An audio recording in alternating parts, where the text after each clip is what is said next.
Why, hello everybody, Spencer here, also known as Lego Dude 11, and in today's video, this is a brand new video review for you, and today happens to be my Invincible Season 2 Part 1 spoiler review. So without further ado, let's discuss.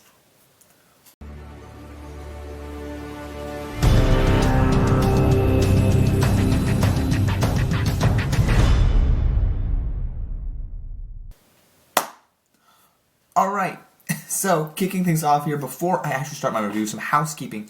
I am back for a once in a lifetime, I shouldn't say once in a lifetime, but I'm here on Thanksgiving break, and I'm back in my old basement studio of my house here, visiting my parents for Thanksgiving break. I have to be here because campus, nobody's living on campus right now, so I'm here doing this review for Invincible Season 2 Part 1. There's 4 episodes in this season, or it. Let me say it again. Right now. Then they're going to release the last 4 episodes in spring of next year. And I have to preface this with I didn't enjoy this when Doom Patrol Season 3 did this hiatus, but I feel like Invincible I'll mention this again later in the review, but this season they nailed this idea of, and Stranger Things kind of did this in Season 4 where they did like this breakup between this season, but this I feel like nails it perfectly because I don't feel like Doom Patrol, or no, it wasn't Season 3 of Doom Patrol, it was Season 4. Doom Patrol Season 4, I didn't really feel like they had a plan with like, oh yeah, this is how we're going to end it on a very cliffhangery note. This season ends off on a great note. It continues and builds and builds and builds, and ends off on this mid-season hiatus on a like, oh my gosh, what are they going to do? This is like crazy way to, and like it's not even the end of the season and it feels like the end of a season. So that's what I love when a show can do that, and Doom Patrol Season 4 didn't do that. So anyway, I'm back here doing this. Kicking things off here, my next reviews will be back, and I'll be back at Christmas time, so just to let you guys know that. This season kicks off with the aftermath of Season 1. And I gotta let you guys know, I don't remember if I talked about Season 1, if I talked about it in my podcast at all. I don't think I talked about Season 1. I may have done a vlog for it. But I was lukewarm on the whole Invincible Season 1. It came out around the time I think The Boys was still big. And after this season, like I'm not done with this review yet. But this season, even though we're not done with the full season yet, this half season confirmed to me that it takes the cake over The Boys for me. This, with the animation, with the writing, and I have nothing to say about The Boys. I have nothing negative to say about The Boys. And I love Gen V, but this show takes the cake for me. This Invincible is in my top 10 shows of all time now. I love it. And what this show does, what this season does, it signifies, it says, does things that you go, oh, in Season 1, oh, this is great, oh, this is even better. And by the way, there was an Adam Eve special episode that I watched that came out, that many people watched, and I love that as well.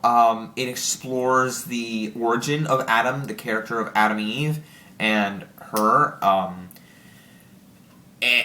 and it's expressed even more if you watch that Adam Eve special. You watch this season and you go, oh, like I understand that episode a lot more now because of her relationship with her parents and all that stuff. And I love that. I love her relationship with her parents. I shouldn't say love because I find her connection with her parents and that relationship interesting, and how it goes further and further, and how she can relate to how she can like be on their level, and sometimes she gets mad at them for the right reasons because she's a superhero and they don't like her power set. It's all so fascinating, and it's like real chemistry there. But anyway, the episode kicks off with another world scenario where Invincible, Mark, what's his name? Mark? I believe it is. Yeah, Mark and Omni-Man are working together in this other superhero world, and the episode 1 kicks off with like the multiverse idea. I know some people might hate this idea, but I feel like what Invincible Season 2 does, and this is my own personal bias, but I have to say this because it's very interesting to wrap my head around this.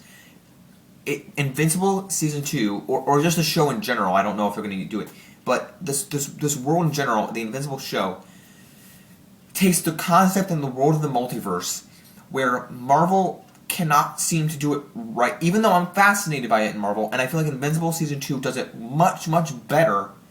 And a superhero or this industry, or I guess where this world media nowadays is like, oh, multiverse is crap. I don't like superhero this. The Marvels is garbage. I don't like this. For the right reasons alone, I didn't like Secret Invasion, but that has nothing to do with the multiverse. But this, where they take it and do it in a much better medium than Marvel has in the past 4 years or however long they've been doing it. So it's fascinating in that sense. And the Muller twins are helping this guy out with this multiverse device, and it's so. In the first season, I was like, "What are the Muller twins even doing? Like, what's their motivation here?" But I feel like this season they're much more of a threat, and I love it, and I can't wait to see how it expands with the season and with their what their plan is. Because at the first season, I was like, "Okay, they're in jail." Like when the first season ends, I'm like, "Great, I don't care at all. I never cared about these characters, but I care about them as a threat now." They're kind of threatening with the whole multiverse and what the door is, that they're trying to clone themselves, make new versions of them, which is, I guess, kind of what they were doing last season, but it just seems much more threatening. Episode 2, anyway, that's the whole first episode. You can watch it yourself. Episode 2 deals more with the Guardians of the, what are they called? Guardians of the Globe? I believe it is Guardian. I almost said not Guardians of the Galaxy. I almost said Guardians of the Multiverse. I'm like, no, that's What If. But this, Rexplode is back. Monster Girl is back. I forget her name. The Running Girl. I forget what her name is. Monster Girl Duplicate's back. The guy that can fly. I don't know what his name is. But the guy who was in the original Guardians of the Globe, who I believe his name is. Let me see here. I think it's like the Superman of the team. Well, Omni-Man, I guess, was kind of like the Superman, but the other Superman, hang on just a second.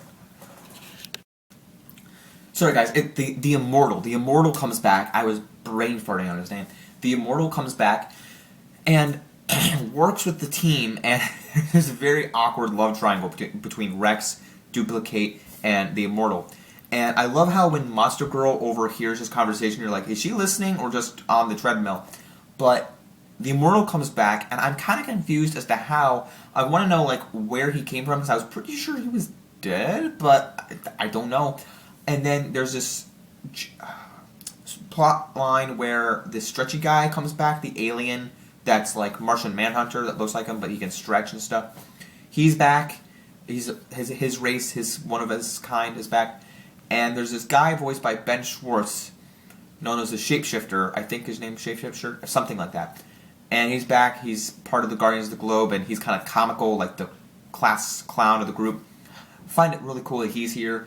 And Peter Cullen does a voice in this season. Tatiana Maslany does a voice in episode 2 as the Lizard Queen, where Invincible is going to have loses virginity to a fish. Very random plot line, but I love this Guardians of the Globe story, how they work together with Immortal. He's trying to teach them some stuff. They don't really want to believe it. And episode 3, I just love all this stuff. I just love this season so much, even though it's halfway in. Episode 3 takes a diversion in the season, which I love a lot. It's more or less about exploring Mark and his Amber, done by Zazie Beetz, played by Zazie Beetz, and in college, and they're like starting their first day at college, and like, let's make out. Let's go even further. So they're like, let's deviate from this, and let's go into the Alan the Alien storyline. And I love what they did. The writing in the show is so clever because, again, I wasn't really into it the first season. Like, every time we're like, I'm invincible, and the screen just pops up. But I love it now. Like, there's a theme song to this, and I love this. I'm getting more into this show. If you can't tell already. But what this episode does, episode 3, and it doesn't tell me that I played it, but whoopsie. It goes from the Invincible tagline to Alan the Alien, played by Seth Rogen, talking, and he's like, I was on Earth and I forgot. I went to this planet instead, Urath. I was supposed to go to Urath, but I stumbled upon Earth. And I am, and instead of Invincible comes up Alan, the alien. It's like the most clever, silliest thing that happened in the show. I'm like, this is awesome. It's a riot, and I laughed my butt off. But this was the whole episode pretty much exploring Alan the alien, his little relationship, how the Viltrumites killed him. And so we're not sure yet when we'll see Alan. Like, that's kind of the cliffhanger. Like, oh, he's dead? And what happened?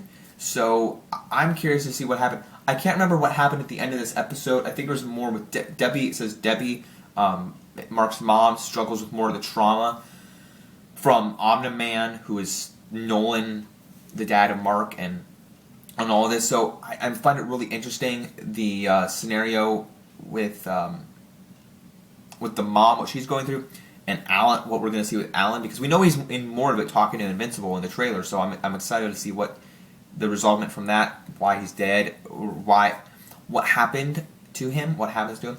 And the end of episode 3 was the biggest cliffhanger, and then we get more of a cliffhanger, what's going to happen in the last half of the season.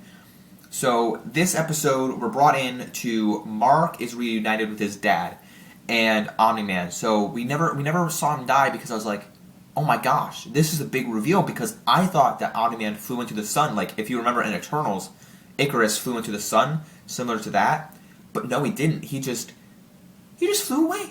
He just flew away into space, and he grew a beard over time, and there is this, he's on this bug planet, because in that's right, I remember now. Sorry. This huge, I was going to forget this, but there's this poster on the wall in Mark Grayson's room of Seance Dog, a famous cartoon, comic book, and it comes to life, but he's the shape-shifting bug, and the bug tells him that you need to go to this planet, and Omni-Man's there. So the dad is reunited with Omni-Man's reunited with Mark Grayson, and he's like showing him what he did for this planet and everything like that he's on after he left Earth, and he's trying to say, like, he's good now. Like, come with me, son. Here's your brother, this bug, half human, half bug brother of yours, and it's kind of interesting, kind of like a Thanos was right type of deal. Like, no, like, you murdered a bunch of people. Like, you had a fight with me on Earth. Mom is devastated in trauma, and he's like, no, it's fine. And so they kind of get in a little fit. Then the Viltrumites come and have a fight with them, because they're trying to kill Omni-Man, and then both Omni-Man and Mark have a little fight between them. They kill everyone off. They think they kill everyone off. I mean, they're all gone. Like, they slaughter them. But then Titan, this one guy, I think it was Titan. No, Lucan comes. One Viltrumite comes and punches, smacks the crap out of Omni-Man, and he's on the ground, and Mark's stabbed with a knife, and this guy, I think it was the main Viltrumite, comes in and is like, you can return to Earth. We'll take Omni-Man, and Mark, you got to return to Earth for our rule. The Viltrumites are going to rule Earth. And that's basically how the episode ends, before the end credit, and the end credit is the Maulers. There's this one Mauler twin that comes back who's like half disintegrated, kind of like Two-Face looking type of deal, and gets poisoned by lemonade from the other twin. And they're talking about who's the clone, and the Two-Face one gets poisoned, and he's like, the other one that's fully fine is like, I'm going to clone myself. So that's kind of how the thing ends. So we got our big threat from the Mauler twins. Our Viltrumites are going to rule Earth at some point. Don't know, but that's how this half season ends. And guys, I gotta say, this half of this season signified what I didn't know I loved about the show, but I'm like, man, this show is elevated. I think after watching this Rick and Morty, I love Rick and Morty. This Rick and Morty, Across the Spider-Verse, I love animation stuff, like, way more now. And don't get me wrong, I like The Boys and Gen V And Stranger Things is good as well, but I think I'm much more into animation when stuff like this, mature stuff, can be done like this. Well, Spider-Verse, I guess, isn't mature, but they can take deep themes, deep writing, make it so good, and elevate it. Because I remember watching season 1, I'm like, this is alright, but this, and the ending of season 1, I was like, I love all the fights and stuff, but this takes it to the next level. This, with that Adam Eve special, with season 2, mixed with season, what, like parallels, not parallels, but like things from like moments like, oh, this happened, oh, this carries over from season 1, oh, this means this. I love it so much. This half of the season, I rank it at a 9 out of 10. Like, I cannot wait to see what they do next. Even a 10 out of 10, but like somewhere in between 9.5. I don't want to make it a 10 until I see the rest of the season, but I'm going to give it this half a 9.5 out of 10. This is this is definitely in my top 10 shows of all time. Something's getting bumped out, but I don't know what it is. But at this point, I love the first half of butchered that like hell. I love the first half of Invincible Season 2. Don't forget to leave a like down below. Subscribe to the channel, Lego Dude 11, be part of the family. And as always, guys, don't forget to stay up to date on my life and my reviews and what I've got going on here on the channel and other platforms as well. Don't forget to leave a like, subscribe, follow me. Don't forget to keep calm, play Lego, watch stuff. Peace out, everyone. Bye.